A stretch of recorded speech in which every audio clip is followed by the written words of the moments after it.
Welcome back to my channel, New Inside Art. My name is Newman and we are going to talk about decorating home tips. I have a few that I want to share with y'all, and I feel like it's very important for a beginner or even just going back to your foundations. It's super important to have those foundations in line. We can't forget what we are doing and why we are here, and to have a good skill set of decorating foundations is key. And even though these tips not might apply to you, you could use it in your own way to create your own tip. But other than that, I got you covered. So here are the best basic home decorating tips that everybody should know, and I feel like if you really love me, you're going to listen to what I have to say. So tip number one is scaling your bed frames and side tables. So when we are choosing our bed frames and side table, what do? We scale them. By the way, I'm using side table and dresser interchangeably, so we're talking about, you know, a nightstand beside your bedroom. One of the biggest mistakes I see is if people have too small of a side table next to a too large of a bed, or too large of a bed next to a too small of a side table, and that can really disproportion what you are trying to portray as a decoration inside your bedroom. Your side table should ideally be around the same height as the top of your mattress in order to scale it out properly. Specifically in my case, I myself have made that mistake. I currently have a small nightstand next to a queen bed, and I feel like I did not choose the right size, and I want to go bigger. Specifically, if you are looking to go big, you can replace a standard nightstand with a bigger one. But remember, if you are going to go oversized, you must know what kind of bed you have and what you are trying to portray. So in my case, the square footage of my bedroom right now is pretty big, and I feel like the small nightstand next to my bed makes it very unbalanced. I have a really horizontally large wall, and in my case, a small side table would not make sense since I have too much space of the corners, which makes me want to fill in that, or it will give some sort of emptiness. Whatever oversized dresser that you're thinking about, make sure you have a king bed. Most often than not, king beds are usually always a match with large dressers, but sometimes with the queen bed, it can be tricky. I always think if you have a standard size mattress that isn't too low, I would risk it and go for a oversized dresser just to make sure that you have the appropriate scaling. You know, people have their own preference when it comes to this. A mid-century modern bed frame tends to be low profile, so if you are choosing that, you would either choose a small side table, a horizontally long one to adhere to the symmetrical sleek lines of the bed frame. That way it looks clean, it looks like it's balanced in appropriately, and then you have it in the way that it's supposed to be as a home decorating tip. Scaling your side tables, dressers, nightstand beside your bed frame, and knowing this before you even purchase one is the best. I feel like once you have this tip in your mind where you know you need to scale appropriately, you become more creative of what set of nightstands and side tables that you can use in order to achieve your decor. Next, tip number two is painting door frames. My door frames are very important but super overlooked. I feel like this decorative idea is a great way to start if you are unsure what to do if you want to paint a certain area of your place. No one wants to spend hours restoring a paint job back to its original state or just restarting. I, for one, do not like painting. I think it's my least favorite thing to do. And there are so many times where I have painted something where I was just like, dang, I should have done another color. But door frames, I feel like it's overlooked because it's just such a small detail, but it can make a huge difference depending on the color and what type of door frame you have, honestly. It enhances the overall aesthetic by serving a transition between spaces, and painting them can add a cohesive, finished look. Whether you choose a subtle color that blends seamlessly with the walls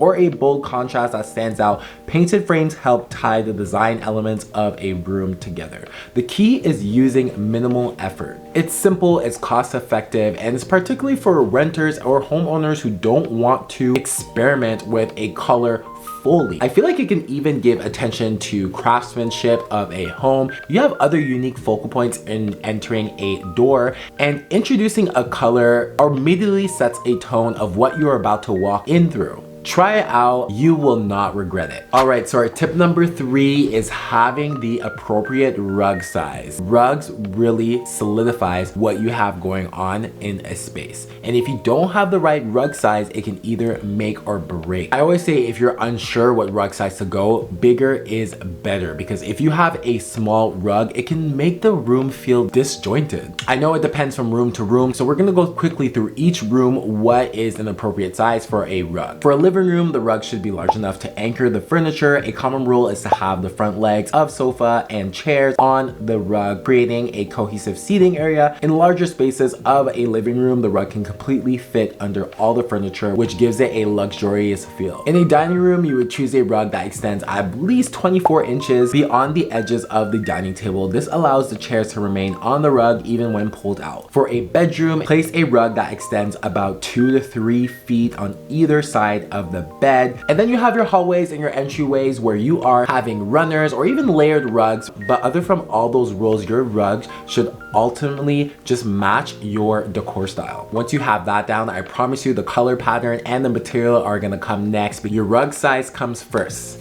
Everything comes after. Our fourth basic home decorating tip is plants. Plants is my go-to whenever I honestly am lazy and I don't know what to put in a certain corner or fill in a certain shelf. If you're looking to breathe life into your home, they not only add color or texture, they also add an environmental, naturistic feel to your home. You feel more relaxed and it's just a natural vibe. And I feel like for plants, there aren't really many rules. A lot of people feel like they need to be super knowledgeable and choosing the right plant for their home. But don't feel like you need to go all out for this. A few well-placed plants like a slate plant or an aloe vera or even some cute succulents can create a lush atmosphere. If you're new to plant care, go with low maintenance varieties that are hard to kill. I feel like I'm kind of in between. I am really good with mature plants. You can match the size of your plant to the space. Large plants like monsteras, fiddle leaves, olive trees, birds of paradise are all perfect. I may be biased because I am Caribbean. I love the indoor outdoor vibe all day, every day, because it just makes me feel at home. But if you're too scared to go big, you can find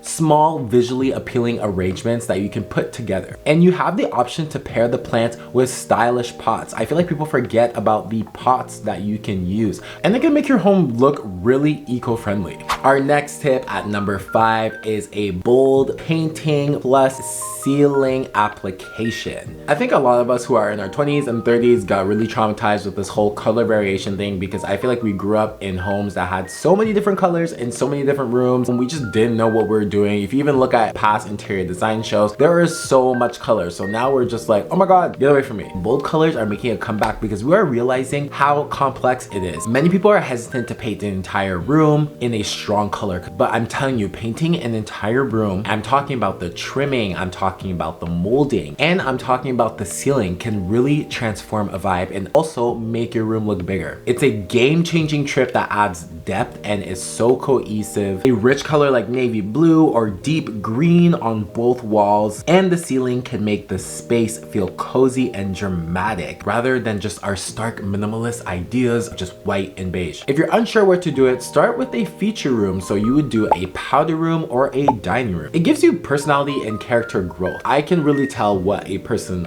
likes or what type of energy they have just by the color that they choose in their home. And if it's painted entirely, I can say that you're courageous and bold and brave and you just don't give a what everybody thinks. It reflects your style. It's very vibrant, it's very energetic, it's very deep, it's very moody, it's very I'm not gonna say that. The ceiling is a fifth wall. It's so overlooked, but painting in a bold color adds a surprising and stylish twist. It creates depth and gives the room a finished look. So I know you're thinking about that color. I know you're thinking about that color, and I know you are hesitant, and I'm saying go for it. Next basic home decorating tip, we have styling meaningful knickknacks. And what I mean by meaningful knickknacks, I mean the meaningful ones. The ones, you know, that you probably get on vacation or a friend gives you a gift or something you just owned since you were a kid. When it comes to decor, less is more often. And a lot of times when we're browsing Pinterest and trying to look for inspiration, we are seeing these stage photos. And these are not meaningful knickknacks most of the time what you see. These are random objects that are placed in order to give a visual appeal. It's really honestly a randomization of trinkets. So when you're thinking of your meaningful knickknack and you are placing that importance and displaying it, this can look so much better than all the Pinterest photos that you see. I promise you. It's more personalized and it's really hard for somebody to copy you because they're gonna have to have the exact same thing that you have. And most of the time, we have our own unique things. These items also spark conversation. You don't know how much I love when I go into somebody's home and I see something that I haven't seen before, or I see something specifically that is attached to them, it reflects your taste and values in a way that you don't even realize. You're gonna care for it in a certain way, and it becomes low maintenance at this point because it's something that you own, it's something that you know, it's something that you know from time. And the big thing about it too, it's less stressful when making decisions on how to decorate your home. Select the items that resonate with you and simplify your life. So we're coming in at our last basic home decorating tip, which is finding secondhand finds. I think this speaks for itself, and I feel like we are in a new wave of secondhand finds. A lot of these furniture stores are super expensive and inflation is kicking our asses. So we are finding creative ways in order to find furniture for our home. And secondhand finds is definitely a very beginner friendly technique. You can often find well-made things or even discontinued furniture for a fraction of the original cost. A lot of people don't know what they have, and a lot of things go up in value over time, especially if it's vintage, mid-century modern, or just a super popular material that's getting back into manufacturing again. It gives you an opportunity to be creative. It gives you an opportunity to think about doing a DIY. A lot of people think they are not hands-on until they start doing a second-hand find and they realize they need to fix a crack or they need to repaint, and it gives you that potential and it locks in potential within you in order to fix it. If you are that committed